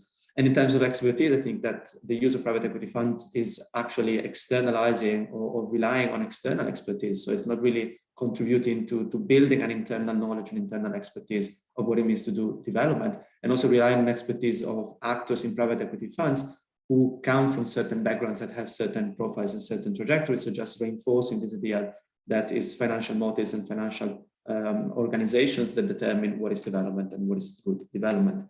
But I think there are also other points that are not often discussed, and maybe these are useful. And we talked about that in the report in one way or another, and something has already been mentioned today. I think there is an issue of transparency from below. So it's already hard for communities affected by investments to know when Bio is part of that, when Bio directly invests. It's going to be even harder, and it is even harder when the investment is realized through an intermediary. Then a point that Celine, ciao Celine. Thanks a lot, and sorry if it's thank you. Congratulations. I'm really sorry I have to leave. No, but thanks a lot for being with us. Definitely to be continued. I was also mentioning a point that Celine just raised, which is the idea of where is the money going, where is the money staying, by adding an intermediary that is actually invested by multiple actors, both public actors and private actors. What we're doing is we're incentivizing the extraction of the value from the geography where the investment is realized up to the investors. And we're thinking about 11-12% a year. That means that 11-12% of what is generated every year by those investments doesn't stay in territories, doesn't stay in the communities, is actually funneled all the way back to the investors. And sometimes these investors are public development banks like Bio, but sometimes in case of some investments that Bio is realizing is also the private sector. So Bio is a shareholder or an investor in a private equity fund, along with some of the largest seeds and chemicals companies in the world, promoting and pushing digitalization. And so what we have to ask ourselves is not only the kind of investment that is realized, but also the fact that by supporting that space and that investment, Bio legitimizes somehow that these companies are taking 11% of the value generated on an annual basis and remunerating themselves. Then that links really with the point of like, who is Bio investing with? And the point that the participation of Bio into these spaces not only legitimizes the combination of public and private money, but also legitimizes some investment choices of private actors that actually rely on the presence of public banks and DFIs in general, because that reduces the risk of their investment. So we've been talking a lot about Bio, whether or not they are doing blending finance, and they say that they don't because they do not get worse conditions or different conditions than the other investors when they invest in private equity funds. But there are plenty of studies that are just showing that the presence of a development finance institution, by reducing the risk, reduces the cost of investment for the private sector. So even if bio is remunerated in the same exact way of seed and chemical companies, what it happens is that it's going to be cheaper for this company to invest because they are investing with bio through a private equity fund. And then just 2 points, and then I'm done. The first one is that a lot of time bio invest in funds that have multiple portfolios. And bio claims that they are only responsible and it's only relevant which companies they are actually eventually ending up investing in so that they can exclude certain investment rather than other. But we know that money is fungible. So the moment that bio puts the ODAs into a fund that is investing in multiple portfolios, including portfolios that are completely not aligned with what the purposes of bio are, in one way or another, bio is indirectly contributing also to this other investment, or at least legitimizing this other portfolio and these other investments, because bio is one of the shareholders in the private equity fund. And we personally believe this idea that they can exclude or cherry pick is not really a persuading or a valuable explanation of the way in which they're guaranteeing their commitment to development. And then the final point is on remedies, accountability, and the exit strategy. The moment the bio invests through an intermediary, there is very little control on the decisions that are made. And if we're talking about the importance of guaranteeing long-term social and economic and environmental commitment, if you're thinking about accountability, the moment the bio is just any other investor, they don't really have a say on the exit strategy. They don't really have a say on decisions that are made by the fund. So it can be even easier that a fund divests from companies without any possibility for bio, beside a little bit of nudging and a little bit of naming and shaming. There is no real possibility for bio to force the private equity fund to stay into their investment if there is something about social and economic and environmental implications that should be guaranteed and maintained. So a lot of reasons, but I'm sure that all colleagues have more to say, but also we're running short of time, so I have to cut it here. Thank you, Tommaso, and I think at least we've gotten to most people who wanted to make a comment from the author side, but also from the commentator side.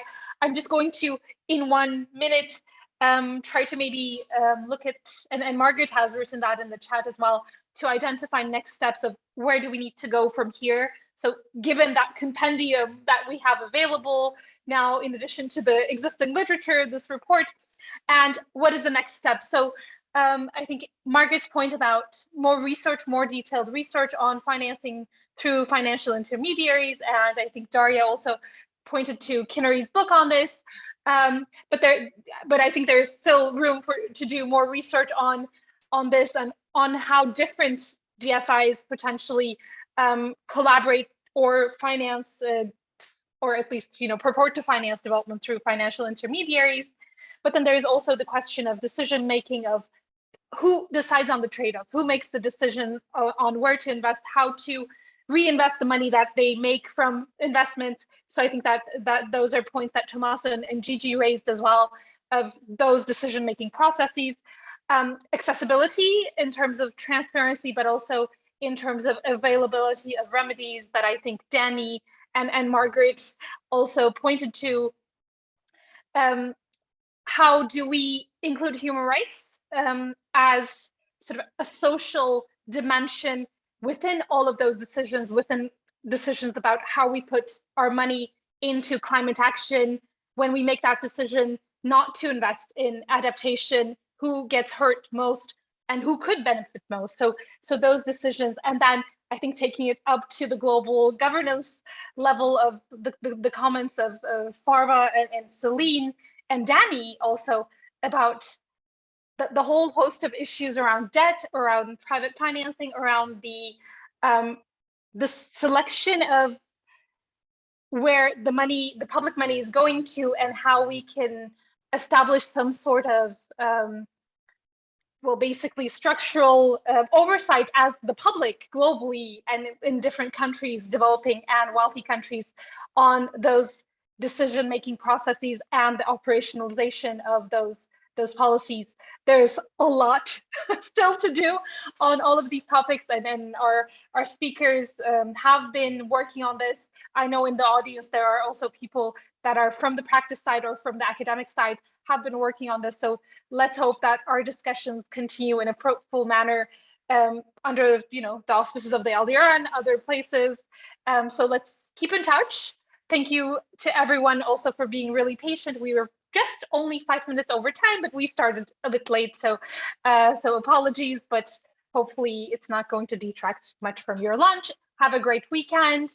And thank you again to the authors of the report for inviting me to host and share this session. I think it will be a piece that will spur a lot of conversations going forward. And thank you to all the attendees. Take care.